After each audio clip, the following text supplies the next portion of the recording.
If you shouted into a forest and only silence answered, would you feel safe? The birds have not sung, the insects have not chirped, the wind itself seems to hold its breath.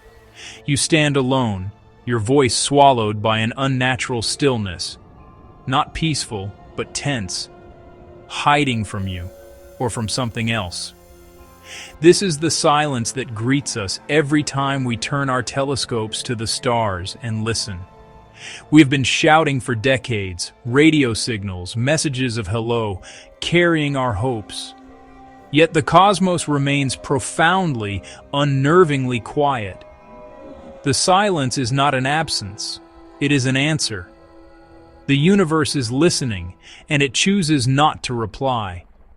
Imagine yourself on a small boat in the middle of a black ocean at midnight. The water is perfectly calm, reflecting cold stars. There is no shore, no other boats, only silence. The universe is this dark ocean. Our planet is the boat, adrift in a vast, silent void. Light from the nearest star takes years to reach us. Our galaxy is just one of billions. We are surrounded by an infinity of unreachable shores. In this immense silence, why is it so quiet? Hold a single grain of sand on your finger. Now imagine all the beaches and deserts on Earth. All that sand is a good approximation of the number of stars in the observable universe. Our sun is just one grain. Our Earth, a speck orbiting that grain. Our sense of importance is a local phenomenon. Here, we are the masters. But when you look up at the night sky, you see a cathedral of distance and time that dwarfs all human endeavor. The light from Andromeda began its journey over 2 million years ago, before our species existed. The universe does not know we are here. If the universe's history were a year, Homo sapiens would appear in the last minutes of December 31st. All our recorded history would flash by in the final seconds before midnight. We are a newborn species, crying out into an ancient, silent universe. We are a brief spark in an endless night, and the silence we hear is the sound of that indifference. This perspective is not meant to inspire despair, but humility. The universe is not our world. It is a separate, alien entity, indifferent to our existence. We are not the center of the story. We are a random occurrence on a piece of cosmic dust. The dark forest theory offers a chilling answer to the silence of the universe. The universe is a dark forest. Every civilization is an armed hunter, moving silently among the trees. To survive, each must remain hidden. If you call out, you reveal your position and become a target. The safest course is silence. The civilizations that are quiet are the ones that survive. The cost of being heard may be everything. The logic of the dark forest is built on a chain of suspicion. Imagine two civilizations, A and B, encountering each other across the stars. I cannot be certain of B's intentions. B might be peaceful, or it might become a threat in the future. Technological progress is unpredictable. A weaker civilization today could become an existential threat tomorrow. The stakes are survival or extinction. This deep uncertainty creates the first link in the chain. A must assume the worst to ensure its own survival. The second link. A knows B is also intelligent and must be thinking the same thing. Mutual suspicion locks both parties into a terrifying logic. A thinks B knows I cannot trust it. B must be afraid of me. A fearful entity is dangerous. To protect myself, I must act first. Meanwhile, B is thinking the same. Neither may be malicious. Both could be philosophers and poets. But the structure of the situation forces them toward the same grim conclusion. In this cosmic prisoner's dilemma, the penalty for trust is death. the wisest civilizations may also be the most paranoid and the most silent. To understand the dark forest, you need only two axioms. First, survival is the primary need of any civilization. Life seeks to continue.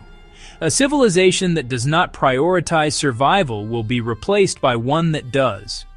Second, civilizations grow and expand, but the universe's resources are finite.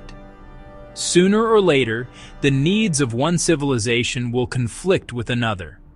The universe is a zero-sum game over long enough timelines. These axioms lead directly to the dark forest state. Every other civilization is a potential future threat. The most logical course is to eliminate the competition before it becomes a threat. This is not about good or evil, but about systems. In this environment, any civilization that reveals itself is gambling with extinction. What happens to a civilization that truly accepts the dark forest? It changes the way you look at the stars. The silence is no longer a mystery, but a warning. The desire to reach out becomes a dangerous impulse.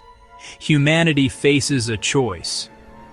Do we keep shouting, hoping the forest is empty or friendly? Or do we fall silent, camouflaging our planet and accepting eternal loneliness? To choose silence is a self-imposed prison. To keep shouting is to play cosmic roulette. If we are right, we may find friends. If we are wrong, we may be extinguished without a trace. This is the burden, realizing we may be unready for the universe we inhabit. Our dreams of peaceful contact may be fatally naive. The knowledge of the dark forest is the knowledge of our own vulnerability. Sometimes I imagine the universe not as a dark forest, but as a silent museum. Every star system is a potential exhibit, the ruins of civilizations that failed to understand the rules. Perhaps there is a curator, an ancient force that preserves the silence not out of fear, but to maintain cosmic order. It is not a hunter, but a gardener, pruning the noisy species. Its function is to enforce a principle, absolute, terrifying stillness. When it detects a new signal, it travels to that world, not to battle, but to erase. A planet sterilized, a culture erased, another silent exhibit in the museum. This is more unsettling than a simple hunter. The curator kills not for survival, but to enforce silence. It is cosmic censorship, a librarian who destroys any book that makes a sound. We are not hiding from each other, but from the librarian. Our shout into the void was not a call to a fellow hunter, but a disturbance in the quiet halls of this great silent museum. The universe is not hostile, but it is not welcoming. It is a place where silence is the only rule.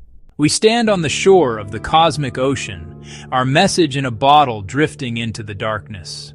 The universe may be empty, a garden, a city, or a dark forest where silence is the only shield. We do not know. We have only our theories, our fears, and the overwhelming silence. The awe of the universe comes not from answers, but from the scale of the questions. For the first time, we face a question where seeking an answer may be an act of self-destruction. The dark forest is a mirror, reflecting our own fears and suspicions. Perhaps the theory is not about aliens, but about us. If we ever venture into the stars, we must be careful not to carry the forest with us. The silence remains, indifferent to our hopes. If the universe is a dark forest and we have already shouted, how long do we have until something answers?